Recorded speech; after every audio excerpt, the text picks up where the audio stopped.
तो हेलो मेरे class 12th वाले स्टूडेंट्स, कैसे हो आप सब और कैसी चल रही है आप सभी के बोर्ड एग्जाम की तैयारी। तो स्टूडेंट, अगर आप भी इस बार हो क्लास 12 में और आपको भी 2027 में हिंदी का पेपर देना है ना, तो आज का ये वीडियो आप सभी के लिए सबसे ज्यादा इंपॉर्टेंट है। ये हिंदी का कोई छोटा मोटा क्लास नहीं है भैया, ये हिंदी का एक मैराथन क्लास है।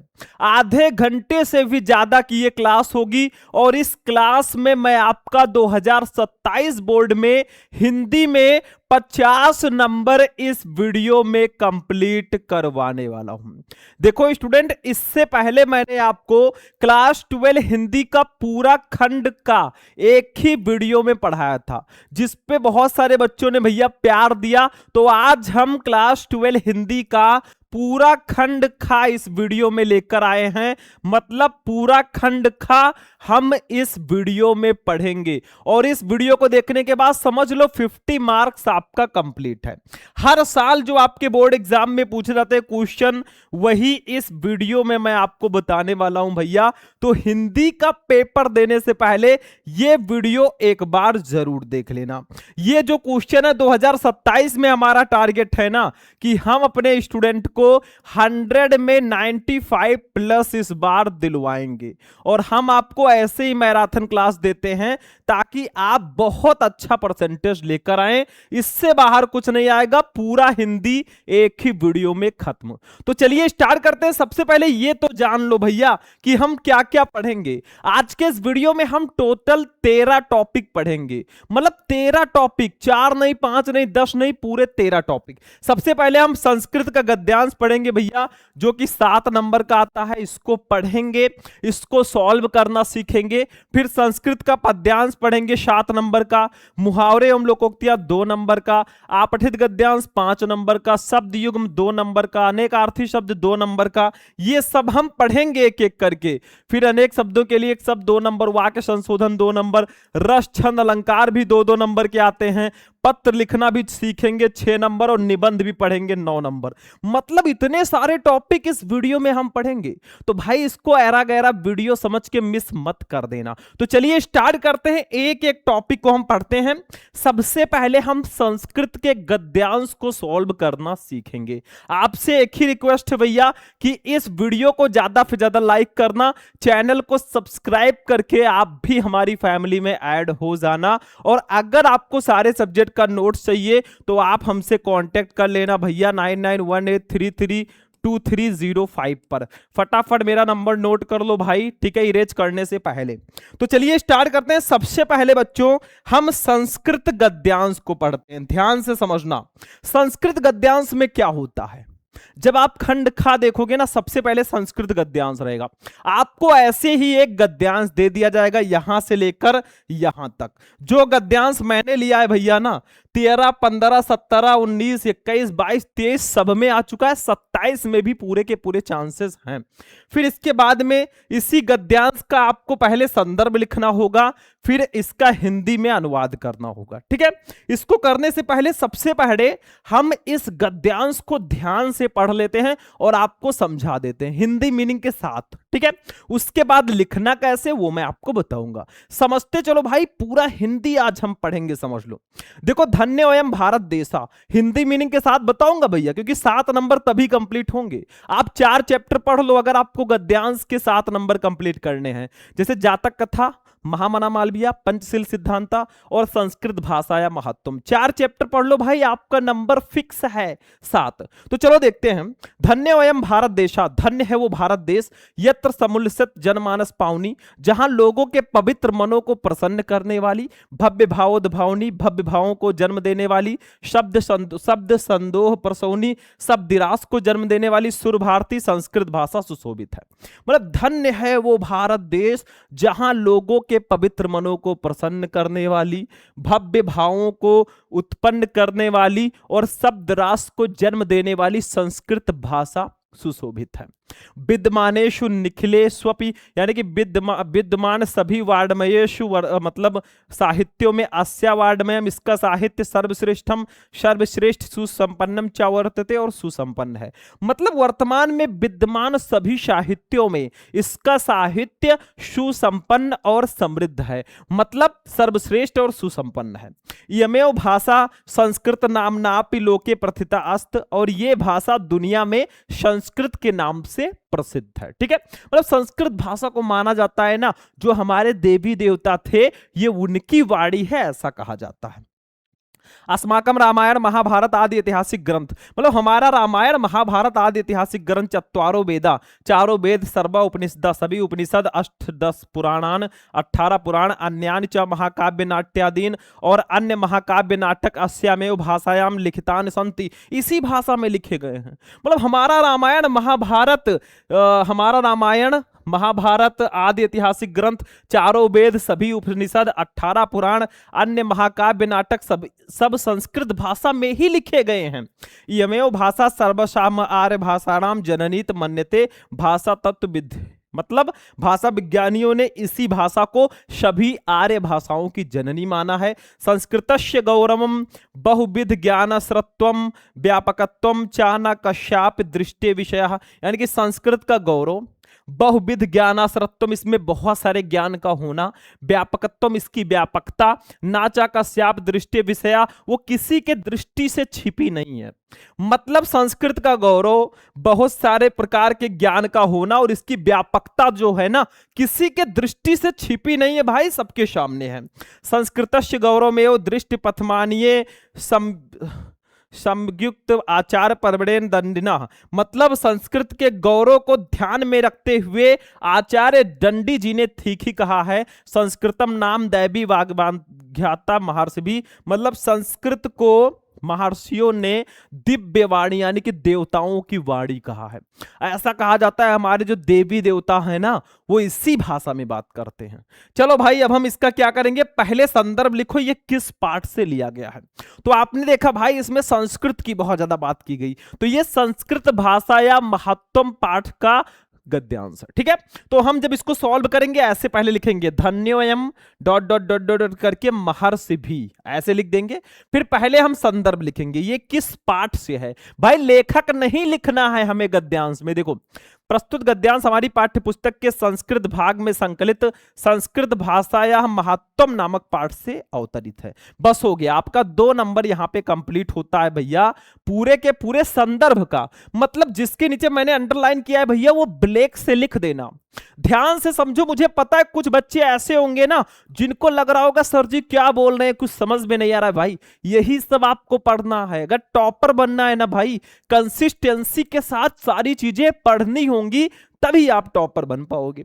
अब अनुवाद दूसरा हेडिंग रहेगा, 5 नंबर इसका मिलेगा, 2 नंबर संदर्भ का। ये वही लिखा जो मैंने बताया है। देखो ये भारत देश धन्य है जहां मनुष्यों के पवित्र मनों को प्रसन्न करने वाली, उच्च भावों को उत्पन्न करने वाली, शब्द राशि को जन्म देने वाली देववाणी संस्कृत सुशोभित है। वही तो लिखा है।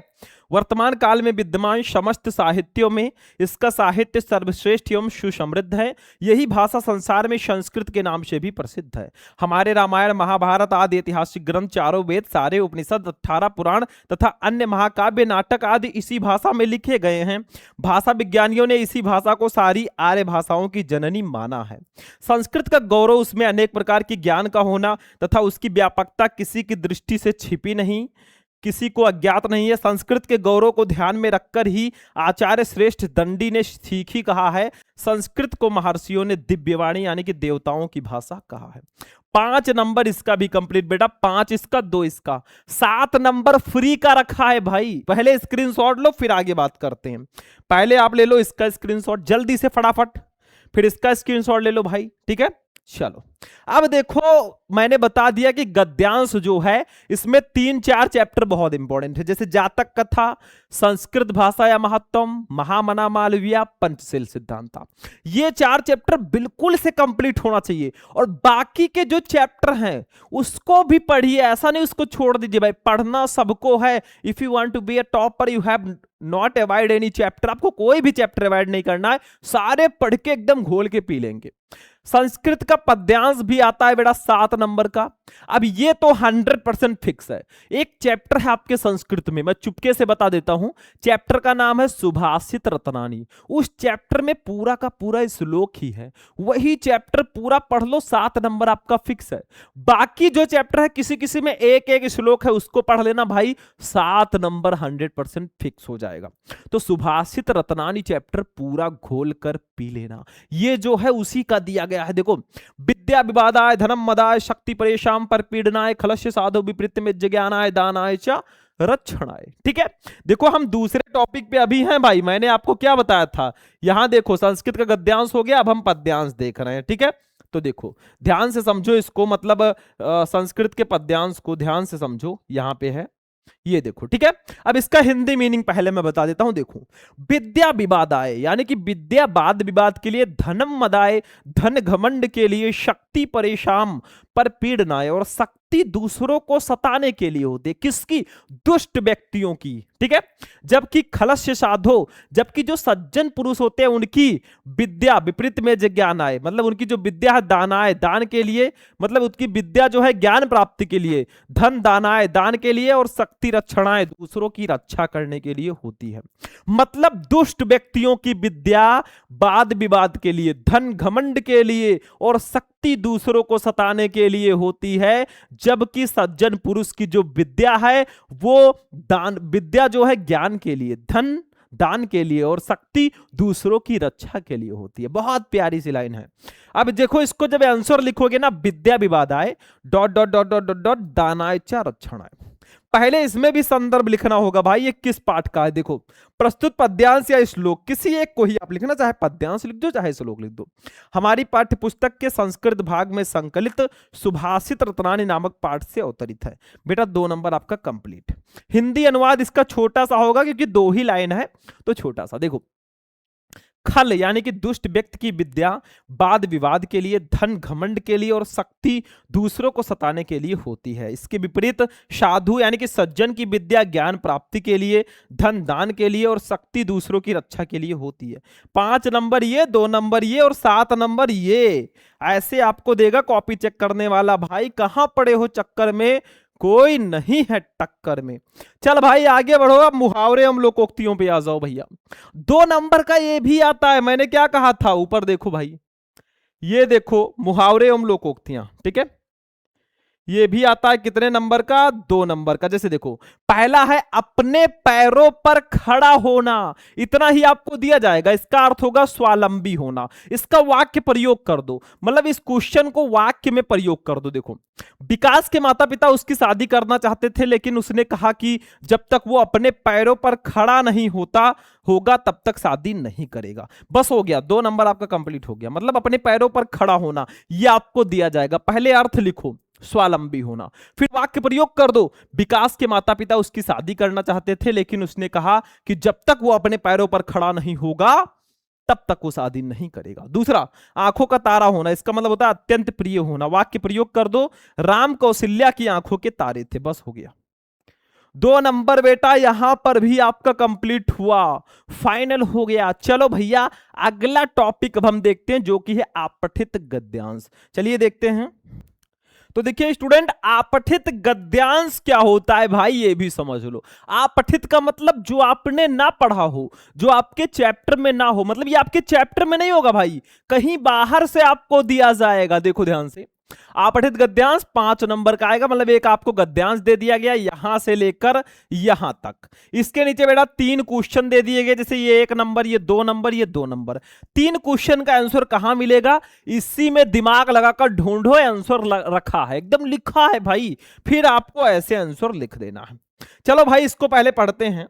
यह सत्य है कि उम्र के अंतिम पड़ाव पर वरिष्ठ नागरिकों की अपनी अनेक शारीरिक व्याधियां सिर उठा लेती हैं, परंतु यह उनकी वास्तविक समस्या नहीं है। उनकी वास्तविक समस्या मानसिक है। यह मान लिया जाता है कि अब व्यक्ति शारीरिक और मानसिक श्रम के योग्य नहीं रहा, चाहे वो स्वस्थ ही क्यों ना हो। जैसे ही व्यक्ति की आर्थिक उपयोगिता में कमी आती है, वो सामाजिक रूप से अनुपयोगी मान लिया जाता है। वो समाज एवं परिवार की नजरों में बोझ, अनुपयोगी तथा फालतू मानने से उसे मानसिक पीड़ा होती है। भाई क्वेश्चन का आंसर ढूंढो। देखो का वाला है वरिष्ठ नागरिकों की वास्तविक समस्या क्या है। तो देखो ये लिखा है उनकी वास्तविक समस्या मानसिक है, तो लिख दो वरिष्ठ नागरिकों की वास्तविक समस्या मानसिक है, सीधा सीधा आंसर है। खा वरिष्ठ नागरिक सामाजिक रूप से अनुपयोगी क्यों मान लिए जाते हैं। तो देखो यहां पे लिखा है ये जैसे ही व्यक्ति की आर्थिक उपयोगिता में कमी आती है वो सामाजिक रूप से भी अनुपयोगी मान लिया जाता है। बस यही उठाकर लिख देना है भाई, सिंपल सा है, कुछ नहीं है। जैसे ही व्यक्ति कमाने लायक नहीं रहता भाई ना, उसको यूजलेस मान लिया जाता है, अनुपयोगी मान लिया जाता है। जब तक वो कमा रहा है लोग कहेंगे भाई बहुत अच्छा है, कमाना बंद कर दिया बेकार है, बैठे बैठे खाता है भाई, वही चीज यहां पे कह रहा है। गा वरिष्ठ नागरिक को क्या क्या मानने से मानसिक पीड़ा होती है। तो ये देखो भैया, ये देखो यहां से वो समाज एवं परिवार की नजरों में बोझ, अनुपयोगी तथा फालतू मानने से उसे मानसिक पीड़ा होती है। बस यही उठाकर लिख दो भाई, नंबर फिक्स है, पांचों नंबर आपका फिक्स हो गया ना, ढूंढने से मिल गया आंसर। भाई क्या रखा है, कहां पड़े हो चक्कर में। चलो देखो जब इसको सॉल्व करना ऐसे लिख देना, ये सत्य है डॉट डॉट डॉट डॉट करके पीड़ा होती है। ये देखो अब का वाला क्वेश्चन है वरिष्ठ नागरिकों की वास्तविक समस्या क्या है, ऐसे का आंसर लिख दो वरिष्ठ नागरिकों की वास्तविक समस्या मानसिक है। खा वाला है वरिष्ठ नागरिक सामाजिक रूप से अनुपयोगी क्यों मान लिए जाते हैं। तो वरिष्ठ नागरिकों की आर्थिक उपयोगिता में कमी आते ही वे सामाजिक रूप से अनुपयोगी मान लिए जाते हैं। वस्तुतः जब व्यक्ति आर्थिक रूप से अक्षम होता है तो वो समाज व परिवार की नजरों में बोझ हो जाता है, भले ही वो स्वस्थ ही क्यों ना हो। 2 नंबर कंप्लीट बेटा। तीसरा क्वेश्चन वरिष्ठ नागरिक को क्या क्या मानने से मानसिक पीड़ा होती है। तो वरिष्ठ नागरिक को समाज व परिवार की नजरों में बोझ, अनुपयोगी तथा फालतू मानने से उसे मानसिक पीड़ा होती है। जब उसको लोग बोझ मानने लगेंगे, जब उसको लोग फालतू मानने लगेंगे तो वो मानसिक रूप से उसको प्रॉब्लम होगी ही होगी। तो ये चीज आप समझ लो भाई। हो गया 5 नंबर फिक्स हो गया बच्चों, कोई टेंशन नहीं। अगला टॉपिक आ जाओ भाई, हम टॉपिक आपको बता देते हैं। ये देखो अगला टॉपिक है शब्द युग्म अनेकार्थी शब्द। तो अब चलिए इसको देखते हैं भाई, बहुत ध्यान से समझिएगा तभी आप लोगों को समझ में आएगा। थोड़ा ऊपर चलिए भाई। हाँ अगला टॉपिक है हमारा, ये देखिए शब्द युग्म 2 नंबर का भाई आता है, ऑप्शनल होता है, ऑब्जेक्टिव क्वेश्चन होता है। जैसे देखो पहला क्वेश्चन है स्वर्ण सवर्ण, इसका सही अर्थ क्या होगा। जो पहले है उसका अर्थ पहले होगा, जो बाद में उसका अर्थ बाद में होगा। जैसे देखो सोना और अच्छा रंग, सुनार और सोना, सोना और चांदी, सोना और उच्च जाति। तो भैया ये सही होगा चौथा। स्वर्ण का मतलब होता है सोना, सवर्ण का मतलब होता है उच्च जाति। तो आपका चौथा ऑप्शन आंख बंद करके टिक कर दो। दूसरा नियत नियति, इसका सही अर्थ क्या होगा। फर्स्ट है निश्चित और भाग्य, सेकंड है आदत और भाग्य, थर्ड है प्रकृति और गणना, फोर्थ है आदत और गणना। तो इसका राइट आंसर होगा निश्चित और भाग्य। नियत का मतलब निश्चित, नियति का मतलब भाग्य। तो आपका फर्स्ट ऑप्शन 100% करेक्ट है। बस हो गया भाई। अनेकार्थी शब्द देख लो, अनेकार्थी शब्द का मतलब एक ही शब्द के कई अर्थ होते हैं, वो होता है अनेकार्थी शब्द। बहुत ध्यान से समझना, बिल्कुल बेफिक्र होकर। जैसे देखो काल, काल को हम किस नाम से जानते हैं, ऐसे आपसे कहा जाएगा काल, उसका अनेकार्थी। समय, अकाल, मृत्यु, यमराज। तीर, तीर को हम नदी का किनारा, तट, बाण बोलते हैं। 2 नंबर यहां पर भी फिक्स है मेरे भाई, 2 नंबर ये भी फिक्स है। मैंने कहा अगर आपको नोट्स चाहिए इन सब का तो हमारे नंबर पे कांटेक्ट कर लेना जो मैंने दिया था अभी, ठीक है। चलो अनेक शब्दों के लिए एक शब्द पे आ जाओ। जैसे पहला गलत कार्य के लिए हठ करने वाला, उसको क्या बोलेंगे। 2 नंबर का ये भी आएगा, एक एक नंबर के 2 क्वेश्चन रहेंगे। तो गलत कार्य के लिए हठ करने वाला उसको क्या बोलेंगे। स्वाग्रही, हठी, दुराग्रही या अनाग्रही। भाई दुराग्रही, जो गलत कार्य के लिए हठ करे बच्चा वो दुराग्रही होगा। दूसरा जो जीता ना जा सके उसको क्या बोलेंगे। अजेय, अमर, अजर, अनंत। भाई अजेय, जो जीता ना जा सके वो अजेय होता है, ठीक है। वाक्य संशोधन पे आ जाओ बेटा। अगला टॉपिक फर्स्ट है, इसमें वाक्य में गलती होगी सही करके लिखना। जैसे देखो रोटी मोहन ने खाई, गलत है। मोहन ने रोटी खाई, ये सही है। व्हाइट वाला आपको दिया जाएगा, गलत वाला। सही वाला तो हमने किया है ना। मेरा प्राण संकट में है, गलत है। मेरे प्राण संकट में है, बिल्कुल सही है। मैं आपको 2-2 क्वेश्चन भले ही बता रहा हूं, लेकिन आगे आगे ऐसी ही क्लासेस लेकर आऊंगा और आपको 2027 में टॉपर बनाऊंगा। चल भाई आगे बढ़ते हैं। अब रस छंद अलंकार पे आ जाओ। रस में हमने ले लिया है करुण रस को। भाई देखो रस 2 नंबर का आता है, छंद 2 नंबर का, अलंकार 2 नंबर का। ये 100% फिक्स होता है 6 नंबर, 100% फिक्स। रस में आप लोग हास्य रस, करुण रस, वीर रस, श्रृंगार रस पढ़ लो। छंद में दोहा, चौपाई, सोरठा, कुंडलियां पढ़ लो। अलंकार में श्लेष, यमक, रूपक, उपमा, उत्प्रेक्षा, ये सब पढ़ लो, काम खत्म है भाई। ये आपका नंबर फिक्स हो गया कि नहीं हो गया मेरे भाई? हो गया ना?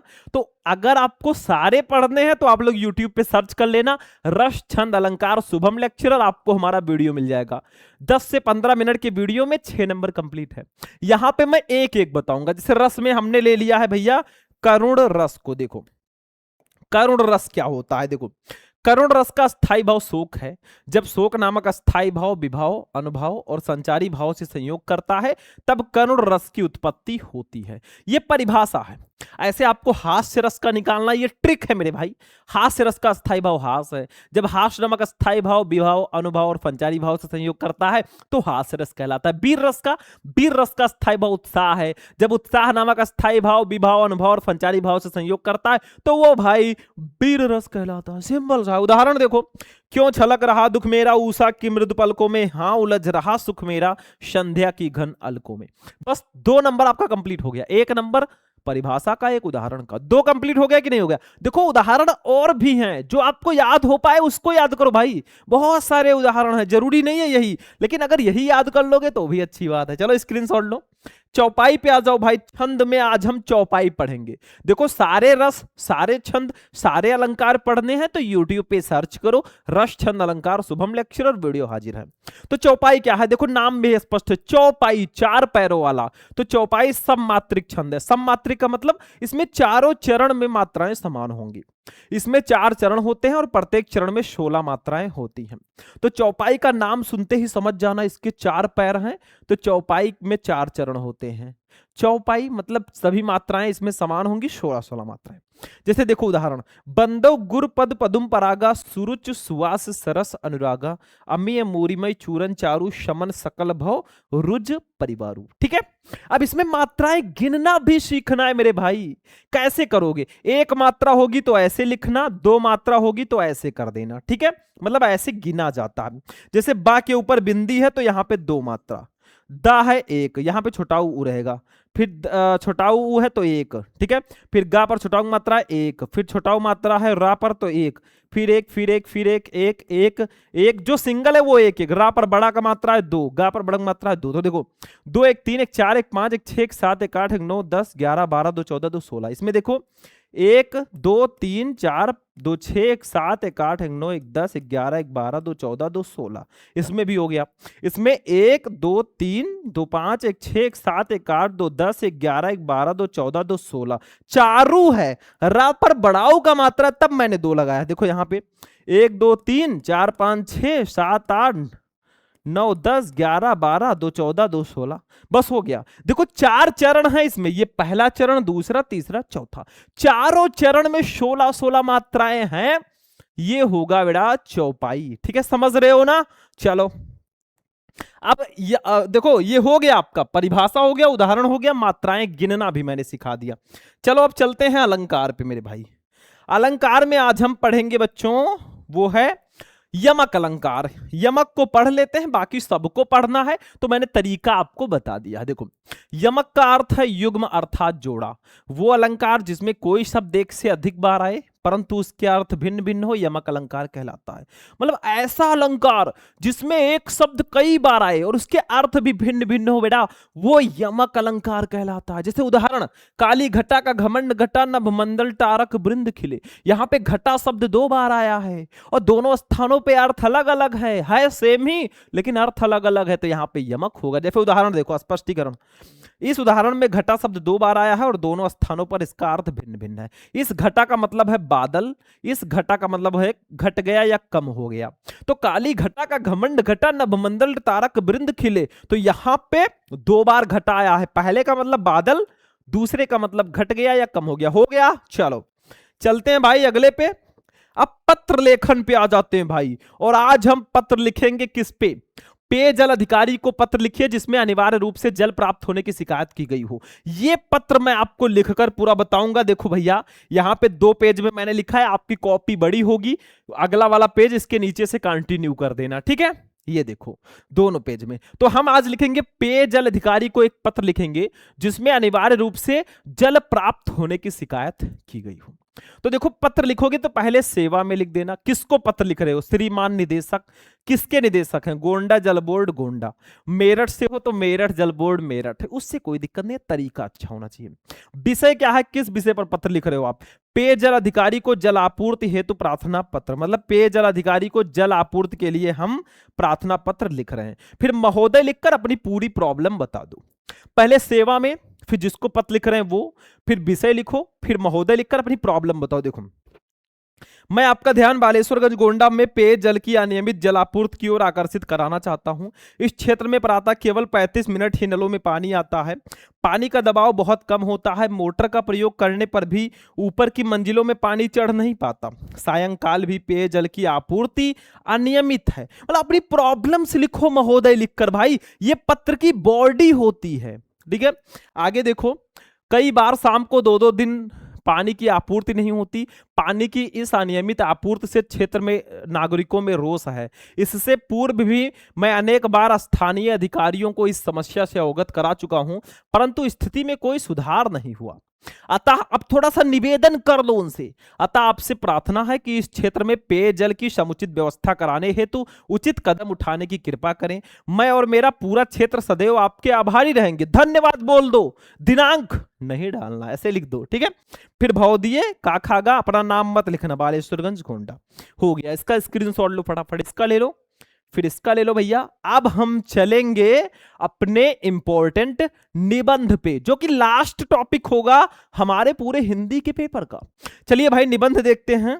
अब देखिए स्टूडेंट, निबंध को समझते हैं भाई। निबंध, आज हम उस टॉपिक पे निबंध लिखेंगे ना जो भाई बहुत इंपॉर्टेंट है आजकल के लिए। बाकी निबंध मैं आपको पहले भी बता चुका हूं। आज हम लिखेंगे भारतीय समाज में स्त्रियों की स्थिति। बहुत ज्यादा पूछा जाता है कि भारतीय समाज में जो स्त्रियां हैं उनकी स्थिति क्या है, कंडीशन क्या है, उस पर निबंध लिखना है।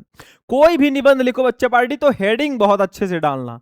हेडिंग इज इंपॉर्टेंट, मतलब हेडिंग जो है बहुत इंपॉर्टेंट है, ठीक है। निबंध लिखते समय आपका हेडिंग बहुत अच्छे से पढ़ा होना चाहिए। जैसे कोई भी निबंध लिखो, पहले रूपरेखा बना दो बच्चों कि हमें इस हेडिंग को इस निबंध को लिखते समय कौन कौन से हेडिंग डालने हैं। पहला हेडिंग प्रस्तावना जरूर होना चाहिए। दूसरा भोग्य, जैसे आप निबंध से रिलेटेड हेडिंग डालेंगे, जैसे भोग्य वस्तु के रूप में नारी, फिर सामाजिक कुप्रथाओं पर अंकुश, फिर उन्नति के पथ पर अग्रसर नारी, और लास्ट में उपसंहार। मतलब किसी भी टॉपिक पे आपको निबंध लिखना है, चाहे इस टॉपिक पर, चाहे पर्यावरण प्रदूषण पर, चाहे बेरोजगारी पर, चाहे जनसंख्या वृद्धि पर, भाई आपको रूपरेखा जरूर बना देना है कि इस निबंध को लिखते समय कौन कौन सा हेडिंग डालना है। पहला हेडिंग प्रस्तावना जरूर रहेगा, बीच में आप जिस निबंध से रिलेटेड, जिस निबंध को लिख रहे हो उससे रिलेटेड हेडिंग, और लास्ट में उपसंहार जरूर हेडिंग रहेगा हर निबंध में। तो हम पहले प्रस्तावना हेडिंग डाल के लिखेंगे। देखो, प्रस्तावना एक प्यारा सा हम लोग हेडिंग डालेंगे ऊपर। देखो ध्यान से, यहां पे ये हमने डाल दिया प्रस्तावना हेडिंग। देखो, यदि मानव समाज को एक गाड़ी मान लिया जाए तो स्त्री पुरुष उसके 2 पहिए के समान है। स्त्री व पुरुष दोनों का सचल और सुदृढ़ होना अत्यंत आवश्यक है। दोनों में से यदि एक भी कमजोर हुआ तो समाज रूपी गाड़ी का संचालन कठिन हो जाएगा। इसलिए समाज का कर्तव्य है कि वो नारी और नर समाज के इन दोनों पक्षों को सबल और उन्नत बनाने का प्रयत्न करे। प्राचीन काल में भारत के ऋषि मुनियों ने नारी के महत्व को भली भांति समझा था, जिससे उस समय नारी का सर्वांगीण विकास हुआ था। सीता जैसी साध्वी, सावित्री जैसी पवित्रता, गार्गी और मैत्रेय जैसी विदुषियों ने इस देश की भूमि को अपनी क्षमता से महिला मंडित किया था। इनका नाम लेते ही हमारा मस्तक गर्व से ऊंचा हो जाता है। उस समय भारत का आदर्श था, यत्र नार्यस्तु पूज्यन्ते रमन्ते तत्र देवता। देखो, एक डायलॉग लिख दो बढ़िया सा शायरी। अबला जीवन हाय तुम्हारी यही कहानी, आंचल में है दूध और आंखों में पानी। ठीक है, चलो स्क्रीनशॉट ले लो, मौका है, मार दो चौका। दूसरा हेडिंग रहेगा हमारा, शायद दूसरा है भाई, दूसरा हेडिंग रहेगा कुप्रथाओं, सामाजिक कुप्रथाओं पर अंकुश। ठीक है, ये हमारा नेक्स्ट हेडिंग है। देख लें, यही हेडिंग है। हाँ शायद एक हेडिंग यहाँ पे छूट गया है, तो वो आप लोग भाई एडजस्ट कर लेना, शायद इसमें नहीं लिखा गया है। ठीक है, देख लें थोड़ा सा। ठीक है, हाँ एक हेडिंग यहाँ पे सेकंड वाला नहीं लिखा है, लेकिन चलो उसको आप लोग डाल देना। थर्ड हेडिंग है सामाजिक कुप्रथाओं पर अंकुश, मतलब तरीका समझ लो कि निबंध हम लिखेंगे कैसे, वो चीज आप समझ लो, काम खत्म है। तो देखो 20वीं शताब्दी के आरंभ में सामाजिक आंदोलन आरंभ हुए, समाज में एक जागृत आई। राजा राम मोहन राय तथा महर्षि दयानंद सरस्वती द्वारा समाज की कुप्रथाओं को समाप्त करने का अभियान प्रारंभ किया गया, साथ ही नारी समाज की ओर विशेष ध्यान दिया गया। आगे चलकर महात्मा गांधी के नेतृत्व में सामाजिक परिवर्तन की बुनियाद रखी गई। जनता ने नारी को के महत्व को समझाना शुरू किया और उसके बंधन शिथिल होने लगे। सरोजिनी नायडू, विजय लक्ष्मी पंडित तथा इंदिरा गांधी जैसी महिलाओं ने आगे बढ़कर नारी समाज का पथ प्रदर्शन किया। नारी समाज में जागृति आई। सबसे महत्वपूर्ण घटना यह हुई कि भारत के संविधान में नारी को पुरुषों के समान अधिकार दिए गए। इस प्रकार की संवैधानिक समता नारी को संभवतः पहली बार मिली। देखो यहां पे शायद दूसरा वाला जो हेडिंग है भोग्य वस्तु के रूप में नारी, उसको आप लोग ऐसे हेडिंग डाल के लिख देना जो आपके मन में आए अच्छे से, इसी से रिलेटेड। मतलब जो आपने यहां पे रूपरेखा में हेडिंग लिखा है ना 1 2 3 करके, वो सीरियल से डालना, पहले 1 फिर 2 फिर 3। जैसे फर्स्ट वाला मैंने लिखा है, दूसरा वाला नहीं है मान लीजिए, वो आप लिख दीजिएगा। थर्ड वाला मैंने बता दिया। फोर्थ है उन्नति के पथ पर अग्रसर नारी, तो इस वाले हेडिंग को भी देख लेते हैं। ये देखो यहां पे हेडिंग डाला है उन्नति के पथ पर अग्रसर नारी। ये ठीक है कि नारी की स्थिति में कुछ सुधार हुआ है, किंतु ये सुधार अभी तक अपेक्षित नहीं कहा जा सकता। इसमें संदेह नहीं है कि ग्रामीण समाज में भी स्त्री शिक्षा में काफी प्रगति हुई है। आशा है कि कुछ ही समय में भारत के सभी बालक और बालिकाएं शिक्षित होंगे। उस शिक्षित समाज में पुरुष और नारी एक दूसरे के महत्व को समझेंगे। वह दिन दूर नहीं जब भारत में नर और नारी दोनों समान रूप से उन्नति के पथ पर चलेंगे। लास्ट हेडिंग उपसंहार जरूर रहेगा भाई। देखो नारी के विकास के बिना यह समाज अधूरा है। जैसे पत्नी पति की अर्धांगिनी है, ठीक उसी प्रकार नारी समाज संपूर्ण समाज का आधा हिस्सा है और आधे अंग के अस्वस्थ तथा अविकसित रहने पर पूरा शरीर ही रोगी तथा अविकसित रहता है। यदि पुरुष शिव है तो नारी शक्ति है, यदि पुरुष विश्वासी है तो नारी श्रद्धामयी है, यदि पुरुष में पौरुष है तो नारी में ममता है। अर्थात किसी भी दृष्टि से नारी पुरुष से कम नहीं है। वो पुत्री के रूप में पोषणीय, पत्नी के रूप में अभिरमणीय तथा माता के रूप में पूजनीय है। राष्ट्रकवि मैथिली शरण राष्ट्रकवि रामधारी सिंह दिनकर ने भारतीय नारी की इसी महिमा का वर्णन करते हुए इन पंक्तियों के माध्यम से किया है। अंचल के सुकुमार फूल को वो यो देख रही है, फूट पड़ी हो धार दूध की ज्यों ही भरे नयन से, वीर धनी विद्वान ग्राम का नायक विश्व विजेता, अपनी गोदी बीच आज वो क्या क्या देख रही है। ठीक है, अतः आज नारी की गरिमा के संरक्षण की अत्यंत आवश्यकता है, तभी देश वास्तविक रूप से प्रगति कर सकेगा। बस हो गया, लास्ट हेडिंग ये था और हमारे क्लास का भी ये लास्ट हेडिंग था भाई। मतलब हमारा जो पूरा खंड खा है वो यहीं पर फिनिश हो चुका है, मतलब पूरा खंड खा समाप्त हो चुका है। मैंने आपको बताया था भाई कि जो जो टॉपिक हम पढ़ेंगे सारे के सारे टॉपिक पढ़ेंगे। देखो ध्यान से, मैंने आपसे कहा था ये सारे टॉपिक हमने पढ़ लिए, उसके बाद में ये सारे टॉपिक पढ़ लिए और फाइनली हमारा जो है पूरा ये वीडियो फाइनल हो चुका है। इस नंबर पर कांटेक्ट कर लेना अगर आपको हमारी क्लासेस लेनी है। बाकी इस वीडियो को जाते जाते लाइक कर देना, चैनल को सब्सक्राइब कर लेना। हम चलते हैं, फिर आपसे मिलेंगे किसी नेक्स्ट वीडियो में नेक्स्ट इंपॉर्टेंट क्लास के साथ। तब तक के लिए जय हिंद।